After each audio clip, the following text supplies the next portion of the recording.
This is the opportunity of a lifetime for people that have businesses and brands out there. Email us right now at advertise@hiphopun.com and you will get an opportunity to put your brand right in front of each video that we do. And let me tell you, the prices are crazy affordable. You definitely can afford it. Email us right now, advertise@hiphopun.com. Do not wait. And just so you know, the floor is yours. This entire interview. You speak as much as you want to. We appreciate it. You spoke on Johnathan Greenblatt. He was on the Breakfast Club yesterday in a very surprising interview to some, and he spoke on various topics. In particular, one topic he spoke on Hebrew Israelites in Brooklyn going into I believe a Hebrew store, grocery store, and shooting it up. And he doesn't condone hating. He didn't specify anything. He kind of just left it at that, and it just opened up a firestorm. And I know when we talked about it behind the scenes, it was like, whoa, we couldn't believe he said that, and kind of just left that open like that. What did you think about the interview overall, if you had a chance to watch it? And what do you think about his comments and just how they're moving overall? It was damage control. Damage control to sully the Israelites. That's what the whole thing was about. See, people think that what Kanye and Kyrie did was a little thing. But the statement that we are Semitic, the statement that we are the Jews, the 12 tribes, inflames white society. Because why? That means we are God's people. And the Bible talks about the resurrection of the Israelites and the return of the true king. So now, let's get to Johnathan Greenblatt.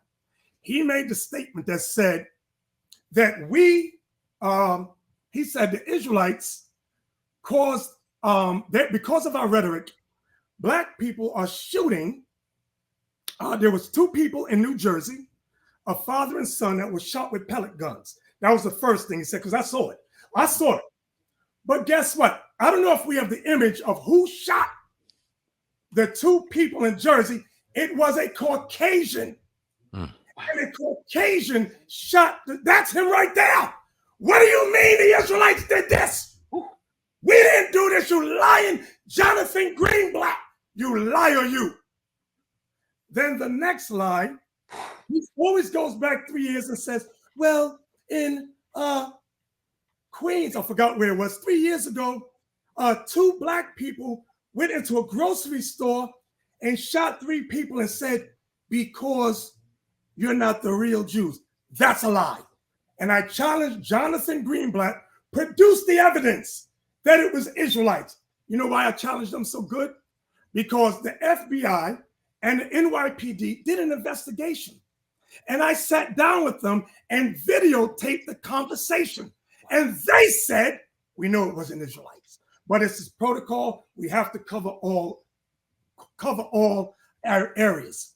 So Johnathan Greenblatt, use a liar, use a mamza, use a liar, the Bible speaks of. Let me get that. Revelation 2:9, I'm sorry. You think so? Yes, sir. Revelation 2:9, this is what they're mad about.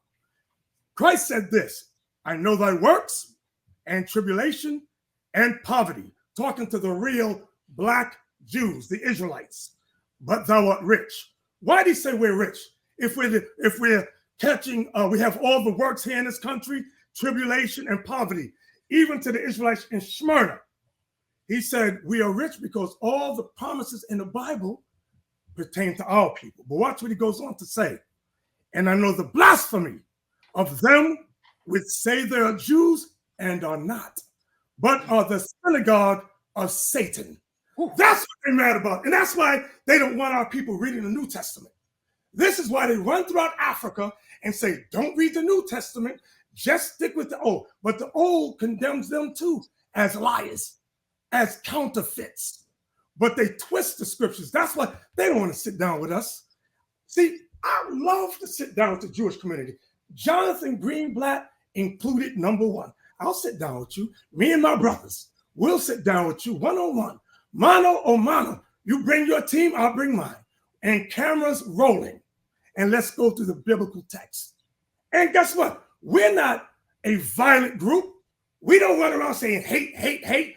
We're going to tell you what the Bible says. That's all we do. This is what the scriptures say. Okay? Now, whether you accept it or not, you don't like it, it is what it is. The Bible talks about us being enslaved. I don't like it, but it happened. I have to accept it. The Bible says Caucasians are not the Jews.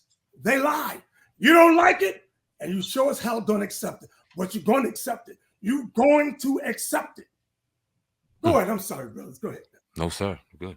Now I know one thing he was talking about too, to kind of try to discredit you guys, would say that, you know, a lot of stuff is lost in translation from the Hebrew to the English, and you know, whatever the original language was. Could you kind of talk about that a little bit? Like certain things mean different things in Hebrew, in English, and whatever other language, you know, was translated from. Well, I'll tell you this. That was a trick. Okay. Let me show you what the Bible prophesies about in Isaiah 28 and verse, bear with me, bear with me, verse 11. It reads this way. Here's a prophecy. For with stammering lips and another tongue will I speak to this people. Why does that say that if we originally spoke Hebrew? Because we went into captivity, we learned different language. Like what? In America, they forced English upon us. In Brazil, they forced Portuguese upon us. And they forced French Creole upon us. In Puerto Rico, they forced Spanish upon us.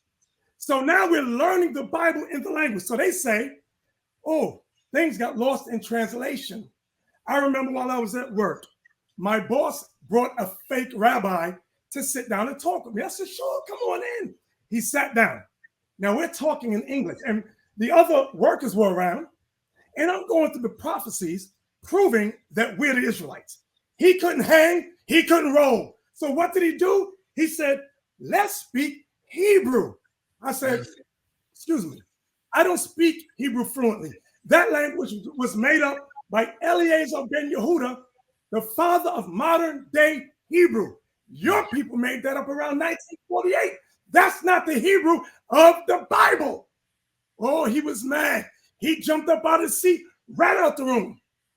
I said to my boss, I said, hey, your man ran. He couldn't roll, he can't hang. And that's how it's going to be with Johnathan Greenblatt.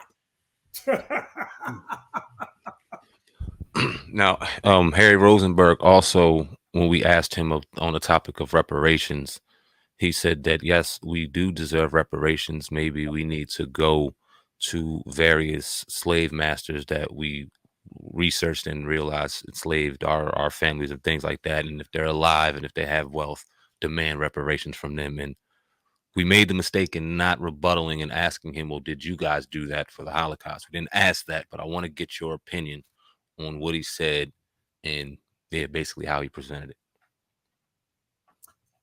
Okay,